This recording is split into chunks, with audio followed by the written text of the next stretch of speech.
ஃப்ரெண்ட்வுட்ஸ் மக்களுக்கு வணக்கம். இன்னைக்கு நம்மளோட ஷோல யார பத்தி பேச போறோம், எதை பத்தி பேச போறோம் அப்படின்னா, பொதுவா நாம எப்பவுமே சினிமா செய்திகளை பத்தி தான் பேசுவோம். நடிகர் நடிகைகளை பத்தி பேசுவோம். சோசியல் மீடியால எது ரொம்ப ட்ரெண்டா போகுதோ அதை பத்தி பேசுவோம். அந்த வகையில இப்போ அரசியல் அப்படிங்கிறது தான் ரொம்பவே ட்ரெண்டிங்ல போய்கிட்டு இருக்கு. ஏன்னா இன்னைக்கு இருக்கக்கூடிய யங்ஸ்டர்ஸ் எல்லாருமே அரசியல் பக்கம் திரும்ப ஆரம்பிச்சுட்டாங்க. அரசியல்ல என்ன நடக்குது அப்படிங்கறத ஊர்ந்து கவனிக்க ஆரம்பிச்சுட்டாங்க. சோ இப்போ ராகவா லாரன்ஸ் அப்படிங்கிறவரு நம்ம எல்லாருக்குமே ரொம்ப பரிச்சயமான சூப்பரான நடிகர், ஒரு சூப்பரான டான்சர், சூப்பரான இயக்குனர். இப்போ அவர் இது எல்லாத்தையும் தாண்டி ஒரு நல்ல அரசியல்வாதி அப்படிங்கறத தன்னை நிரூபிக்கணும் அப்படின்றதுக்காக அரசியலுக்கு வர மாதிரி பேச்சுகள் அடிபட்டுட்டு இருந்துச்சு. சோ அதுக்கும் அவரே சரியான ஒரு விளக்கத்தையும் கொடுத்திருந்தாரு. அம்மா கிட்ட நான் பெர்மிஷன் கேட்டிருக்கேன், அவங்க போ சொல்லியிருக்காங்க. இப்ப நான் வந்து அரசியலுக்கு வர்றதுக்கு ரெடியா தான் இருக்கேன். பட் நான் வரணுமா வேணாமான்றது நீங்க சொல்லுங்க அப்படின்னு சொல்லி மக்கள் கிட்டே ஒரு முடிவெடுக்க சொல்லி விட்டிருந்தாரு. சோ ராகவா லாரன்ஸ பத்தி சொல்லணும் அப்படின்னா, அவர் வந்து நிறைய படங்கள் பண்ணியிருக்காரு. சூப்பரா டான்ஸ் பண்ணுவாரு. அதை தாண்டி மக்களுக்கு அவரை எப்படி ரொம்ப பிடிக்க ஆரம்பிச்சது, எதனால அவர் படங்களை ரொம்ப விரும்பி பார்க்க ஆரம்பிச்சாங்க அப்படின்னா, கிட்டத்தட்ட பாத்தீங்கன்னா நிறைய ஊனமுற்ற குழந்தைகளை எடுத்து தத்தெடுத்து அவர் வந்து படிக்க வைக்க ஆரம்பிச்சாரு. அவங்களுக்கான மருத்துவ செலவுகளை அவரே செய்ய ஆரம்பிச்சாரு. தனக்குன்னு இருக்கக்கூடிய பணத்துல எவ்வளவு முடியுமோ அவ்வளோ பண்ணாரு. அதுக்கப்புறமா பெரிய பெரிய ஆட்கள் கிட்ட இருந்தெல்லாம் உதவிகள் வாங்கி அந்த குழந்தைங்களோட ஃபுல் ஃபியூச்சரையும் நானே பாத்துக்கிறேன் அப்படின்ற மாதிரி ஒரு ட்ரஸ்ட் மூலயமா நிறைய குழந்தைங்களுக்கு ஹெல்ப் பண்ணிட்டு இருக்காரு. சோ ஊனமுற்ற குழந்தைகள் தாண்டி ஏழை எளிய மக்கள், சோ அவங்கள யார் யாருக்கு படிக்க வைக்க முடியல குழந்தைங்களை, சோ யார் யாருக்கு மருத்துவ செலவுகள் அதிகமா இருக்கு அப்படின்றத எல்லா விஷயத்தையும் அவர் வந்து பார்த்து பார்த்து செஞ்சுக்கிட்டு இருக்காரு. சோ கிட்டத்தட்ட பாத்தீங்கன்னா இன்னைக்கு அவரால பல லட்சம் மாணவர்கள் படிச்சிட்டு இருக்காங்க, பல லட்சம் உயிர்கள் வந்து காப்பாற்றப்பட்டிருக்கு அப்படின்லாம் சொல்லியிருக்காங்க. அவரால முடியல அப்படின்னாலும் அவர் வெளியில இருந்து கண்டிப்பா ஹெல்ப் வாங்கி தருவாரு. அவர்கிட்ட போய் ஒரு உதவி நம்ம கேட்டோம் அப்படின்னா கண்டிப்பா கிடைக்கும் அப்படின்ற மாதிரி ஒரு நம்பிக்கை மனிதரா தான் ராகவா லாரன்ஸ் இது வரைக்கும் இருந்துட்டு இருந்தாரு. சோ அப்படி இருக்கக்கூடிய ஒரு மனிதரை ஃபாலோ பண்ணி தான் KPY பாலாவும் நானும் இதே மாதிரி சமூக சேவைகள் செய்யறேன் அப்படின்னு சொல்லி அவரும் முன் வந்து செஞ்சிருந்தாரு. சோ கிட்டத்தட்ட ரெண்டு பேருமே ஒரே மாதிரியான விஷயங்களை பண்ணியிருந்தாங்க. அதனால மக்களுக்கு இவங்க ரெண்டு பேரையுமே ரொம்பவே பிடிக்க ஆரம்பிச்சிருச்சு. சோ நாம இப்ப அவரை சினிமாவில பாத்துட்டு இருந்தோம், அடுத்தது அரசியல்ல பார்க்க போறோம் அப்படின்ற மாதிரி தான் நியூஸ் வந்திருக்கு. சோ இத பத்தி நேத்து அவர் ஒரு பிரஸ் மீட் கொடுத்திருந்தாரு. அதுல என்ன சொல்லியிருந்தாரு அப்படின்னா, புதுசா நம்ம ஒரு வீட்டுக்கு குடி போறோம் அப்படின்னா அங்க இருக்கக்கூடிய தெரு நாய்களுக்கு எல்லாம் பிஸ்கெட் போட்டா அது சாப்பிடும், அதுக்கு பிடிச்சா சாப்பிடும். அப்படி இல்ல அப்படின்னா இன்னும் ஒரு சில நாய்களுக்கு பிரியாணி போட்டாதான் சாப்பிடும். அது மாதிரி திட்டங்களை செயல்படுத்தணும் அப்படின்னா அதுக்கு கொஞ்சம் கால அவகாசம் வேணும். கண்டிப்பா தாவேக அரசு எல்லாமே செய்யும் அப்படின்ற மாதிரி எதர்ச்சியான ஒரு பேச்சை முன் வச்சிருந்தாரு. இப்ப நம்ம ஒரு புதிய ஏரியால போய் நம்ம ஒரு வாடகை வீட்டுக்கு போறோம்னு வச்சுங்களேன். அந்த வாடகை வீட்டுக்கு போனவொடனே வீடு பார்க்கும்போது நல்லா இருக்கும் சார். ஓனர் கீ கொடுப்பாரு. வீட்டுக்குள்ள போனாதான் எங்க பைப்பு சரியில்லை, எங்க ஃபேன் சுத்தல, எந்த இடத்துல வந்து பெயிண்ட் அடிச்சு கொட்டுது, உள்ள போன பிறகுதான் சார் தெரியும் நம்மளுக்கு. ஸோ அந்த மாதிரி ஒரு வீட்டுக்கு போறதுக்கே அப்படி இருக்கு. ரோட்ல இருக்கிற தெருநாய் கூட நம்மளை பார்த்தா கத்தும், யார் இது புது ஆள் வந்திருக்காங்க அப்படின்னு. அந்த தெருநாய் இருக்குல்ல, அதுக்கு பிடிச்ச பிஸ்கெட் போடணும். ஒரு சில தெருநாய்ங்கெல்லாம் பார்த்தீங்கன்னா பிஸ்கெட் சாப்பிடாது, பிரியாணி தான் சாப்பிடும், நான்வெஜ் தான் சாப்பிடும். அதுக்கு பிடிச்ச மாதிரி செஞ்சு அதை போட்டு அது நம்மளை கத்தாம பார்த்துக்கணும். ஒரு நாய்க்கோ ஒரு வீட்டுக்கே இவ்வளவு ஆகுதுன்னா ஒரு நாட்டை கொடுத்துருக்கீங்க, கொஞ்சமாவது டைம் கொடுங்க, பாசிட்டிவா திங்க் பண்ணுங்க. புதுசா அரசு வேணும், அரசு வேணும், மாற்றம் வேணும், மாற்றம் வேணும்னு கேக்குறீங்க. மாற்றம் வந்துடுச்சு, மாற்றத்துக்கு கொஞ்சமான டைம் கொடுக்கணும்வா? ஒரு வாடகை வீட்டுக்கே நம்மளுக்கு இவ்வளவு கஷ்டப்பட வேண்டியது. ஒரு அரசாங்கம் புதுசா கொடுத்துருக்காங்க. சோ இத கேட்ட மத்த எல்லாருமே என்ன சொல்லியிருந்தாங்க அப்படின்னா, எப்படி ஓட்டு போட்ட மக்களை நீங்க தெருநாய்க்களோட வந்து ஒப்பிட்டு பேசுறீங்க? நீங்க அரசியலுக்கு வரணும் அப்படின்னு நினைச்சீங்கன்னா டைரக்டா வந்துட்டு போங்க. ஒரு அரசை தூக்கி வச்சு பேசுறோன்றதுக்காக அவங்களுக்கு ஓட்டு போட்ட மக்களை தெருநாய்களுக்கு பிஸ்கெட் போடுற மாதிரியும் பிரியாணி போடுற மாதிரியும் திட்டங்களை வந்து போட்டுட்டா அவங்க சைலண்டா ஆயிடுவாங்க அப்படின்னு நீங்க வந்து நினைச்சு சொல்றீங்க. நீங்க பேசுற இந்த வார்த்தை எவ்வளவு பெரிய ஒரு அவமரியாதையான வார்த்தைன்றது கொஞ்சமாவது நீங்க யோசிச்சு பேசணும். நீங்க வந்து நாடக மேடையில இத பேசல, ஒரு அரசியலுக்கு வர்றதுக்கான ஒரு மேடையை நீங்க பயன்படுத்தி பேசுறீங்க.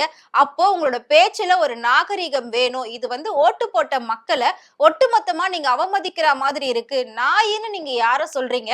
பிரியாணி பிஸ்கெட் அப்படிங்கிறது அவங்களுக்கு கொடுக்கக்கூடிய திட்டங்களை சொல்றீங்களா அப்படின்ற மாதிரி முழுக்க முழுக்க இது மிகப்பெரிய ஒரு சர்ச்சையா வெடிச்சுக்கிட்டு இருக்கு. சோ இத குறிச்சுதான் நடிகரும் இயக்குனருமான சேரன் தன்னோட எக்ஸ் பேஜ்ல வந்துட்டு கண்டனம் தெரிவிச்சிருக்காரு ராகவா லாரன்ஸ் மாஸ்டருக்காக. அதாவது மாஸ்டர், நீங்க பேசுறதுல கொஞ்சமாவது வந்து நியாயம் இருக்கா? ஓட்டு போட்ட மக்களை நீங்க எந்த அளவுக்கு ஒப்பிட்டு பேசுறீங்க, அதுவும் தெருநாய்க்களோட ஒப்பிட்டு பேசுறீங்க. மக்களுக்கு செய்யக்கூடிய நலத்திட்டங்களை நல் உதவிகள் எல்லாம் நீங்க வந்து பிரியாணியும் பிஸ்கெட்டுன்ற மாதிரி ஒப்பிட்டு பேசிட்டு இருக்கீங்க. கொஞ்சமாவது நீங்க வந்து நாகரிகத்தோட பேசணும். நாவடக்கம் அப்படிங்கிறது அரசியலுக்கு வரவங்களுக்கு ரொம்பவே முக்கியமான ஒரு விஷயம் அப்படின்ற மாதிரி அவர் சொல்லியிருக்காரு. ஒரு அரசை தூக்கி பிடிச்சு பேசுறதுக்காக எவ்வளவு அறிவுபூர்வமான ஒரு விளக்கத்தை நீங்க வந்து கொடுத்திருக்கீங்க பாத்தீங்களா? எப்படி ஒரு எக்ஸ்பிளனேஷன் நீங்க வந்து மக்களுக்கு கொடுத்திருக்கீங்க அப்படின்றத ரொம்ப சூப்பரா வந்து அவர் பதிலடி கொடுத்து சொல்லியிருக்காரு. அதாவது நீங்க சொல்றது எப்படி இருக்கு அப்படின்னா, கேள்வி கேட்கக்கூடிய குரல் எழுப்பக்கூடிய மக்களுக்கு பிரியாணியும் பிஸ்கட்டும் மாதிரி ஏதாவது ஒரு திட்டங்களை தூக்கி போட்டுட்டோம் அப்படின்னா அவங்க வந்து பேச மாட்டாங்க, வாய் அடைச்சு போயிடுவாங்க அப்படின்ற மாதிரி தான் உங்களுடைய விளக்கமானது இருக்கு. சோ மக்கள் அப்படிங்கிறவங்க எவ்வளவு பெரிய சக்தின்றத கொஞ்சம் கூட நீங்க உணரலையா அப்படின்ற மாதிரி பேசியிருக்காரு. இதுவரைக்கும் உங்க மேல ஒரு நல்ல மரியாதையும் ஒரு நல்ல நட்புணர்வும் இருந்தது. ஆனா இப்போ நீங்க பேசின இந்த விஷயத்தை வச்சு பாக்குறப்போ உங்க மேல சந்தேகம் வர ஆரம்பிக்குது அப்படின்னு சொல்லியிருக்காங்க.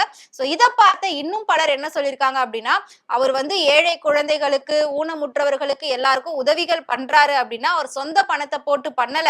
ஆரம்பத்துல சொந்த பணத்தை போட்டு பண்ணி இன்னைக்கு வெளிநாடுகள்ல இருந்து பணம் வாங்கிதான் எல்லாருக்கும் உதவி பண்றாரு. அதுல அவருக்கும் தேவையானதை எடுத்துக்கிட்டு தான் அவர் உதவி எல்லாம் பண்ணுவாரு. அதனாலதான் அம்மாக்கு கோவில் எல்லாம் கட்டி வச்சிருக்காரு. அப்படிங்கிற மாதிரி பல பேர் பல விதமா லாரன்ஸ் மாஸ்டரை பத்தி பேச ஆரம்பிச்சிருக்காங்க.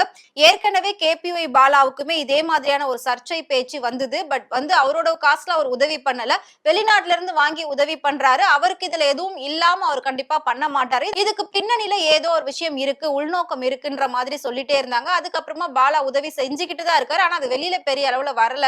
சோ இப்ப வந்துட்டு லாரன்ஸ் மாஸ்டர் பேசின இந்த ஒரு விஷயம் எல்லாரையும் திரும்பி பார்க்க வச்சிருக்கு, எல்லாரையும் சிந்திக்க வச்சிருக்கு. சோ முக்கியமா மக்கள் மக்கள் மக்கள்னு சொல்லி அந்த மக்கள் தான் இன்னைக்கு உங்களை தூக்கி விட்டுருக்காங்க.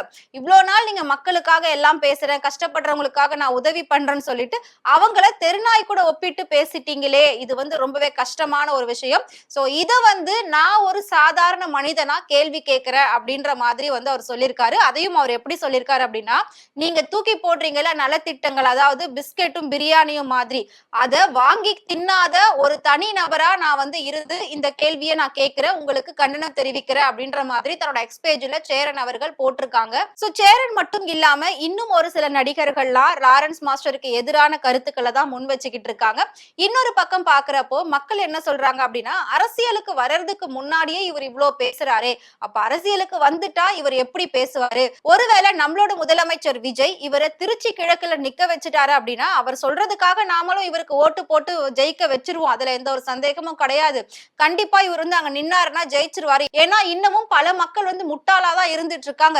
யார் என்ன சொன்னாலும் அதை அப்படியே நம்பிடுறாங்க. ஆனா அவங்களோட உள்நோக்கம் உள்குத்து என்னவா இருக்கும் அப்படின்றத அவங்க யோசிக்கிறதே கிடையாது. எல்லாரையும் நம்பி ஏமாந்து போறது தானே தமிழ்நாட்டு மக்களுடைய மிகப்பெரிய ஒரு வேதனையா இருக்கு அப்படின்ற மாதிரியும் சொல்லிட்டு இருக்காங்க. சோ இதுல பிரபல நடிகர் தாடி பாலாஜியும் கூட பாத்தீங்கன்னா அவர் வந்துட்டு ஆல்ரெடி தாவேகாவுல உறுப்பினரா இருக்காரு. விஜயோடைய ஒரு தீவிர ரசிகராகவும் அவர் இருக்காரு, தீவிர நண்பராகவும் அவர் இருந்திருக்காரு. சோ இவர் தாவேகால இணையணும் அப்படின்னு சொல்லி ரொம்பவே ட்ரை பண்ணியிருந்தாரு. பட் அவருக்கான ஒரு எம்எல்ஏ சீட்டோ இல்ல அவருக்கான ஒரு சரியான அங்கீகாரமும் அந்த இடத்துல கிடைக்கல அப்படின்றதுக்காக கொஞ்சம் விலகி இருக்காரு. விலகி இருந்தாலும் இவருடைய முழு ஆதரவானது தாவேகாக்கு தான் அப்படின்ற மாதிரி சொல்லியிருந்தாரு. இப்போ அவர் வந்து லாரன்ஸ் மாஸ்டர் பேசின இந்த விஷயத்துக்கு அவரும் கடுமையான ஒரு கண்டனத்தை தெரிவிச்சிருக்காரு. சோ என்ன அப்படின்னா, ஒரு நடிகனா நீங்க சினிமா டயலாக் என்ன வேணாலும் பேசலாம் சினிமாவில, அது தப்பு இல்ல.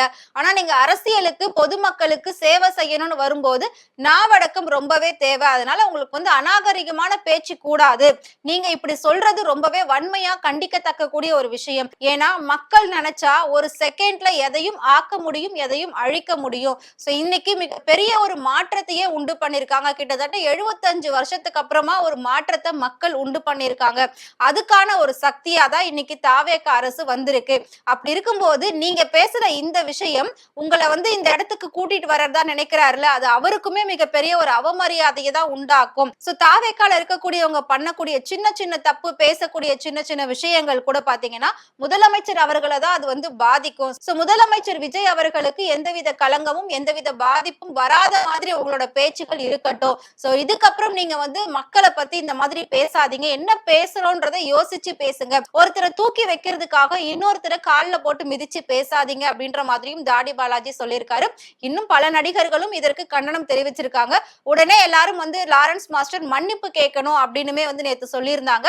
சோ இத பார்த்த லாரன்ஸ் மாஸ்டர் என்ன பண்ணியிருந்தாருன்னா, உடனே அதுக்கும் பதில் ஒரு வீடியோ போட்டிருந்தாரு. அதாவது நான் என்ன சொல்ல வந்தேன் அப்படின்னா, மக்களுக்கு என்ன தேவையோ அதை கரெக்டா நம்ம கொடுத்துட்டோம் அப்படின்னா அவங்க நம்மள எப்பவுமே நல்லபடியா பார்த்துப்பாங்க, அரசு நல்லபடியா இயங்கும், அதுதான் நான் சொல்ல வந்தேன். பட் நான் சொன்னது நீங்க தப்பா புரிஞ்சுக்கிட்டீங்க அப்படின்ற மாதிரி அவர் வந்து அதுக்கு ஒரு விளக்கம் கொடுத்திருக்காரு. பட் எப்படி சொன்னாலும் தெருநாய் பிரியாணி பிஸ்கெட் போட்டு அடங்கிடும் அப்படின்னு சொல்றது கண்டிப்பா தப்பு தான் அப்படின்ற மாதிரி தான் சமூக ஆர்வலர்களும் சரி, அரசியல் ஆர்வலர்களும் சரி சொல்லிட்டு இருக்காங்க. சோ ராகவா லாரன்ஸ் மாஸ்டர் சொன்ன இந்த விஷயத்தையும் அதுக்கு பதிலடி கொடுத்த சேரன் அவங்களுடைய எக்ஸ்தல பதிவை பத்தியும் உங்களோட கருத்து என்னங்கறத மறக்காம எங்களுக்கு கமெண்ட்ல சொல்லுங்க. இதே மாதிரி சினிமாவை பத்தியும் அரசியல் பத்தியும் டே பை டே இன்ட்ரெஸ்டிங்கான இன்ஃபர்மேஷன் தெரிஞ்சுக்கணும் அப்படின்னு நினைச்சீங்கன்னா மறக்காம ஃப்ரெண்ட் சேனலை ஃபாலோ பண்ணிக்கோங்க.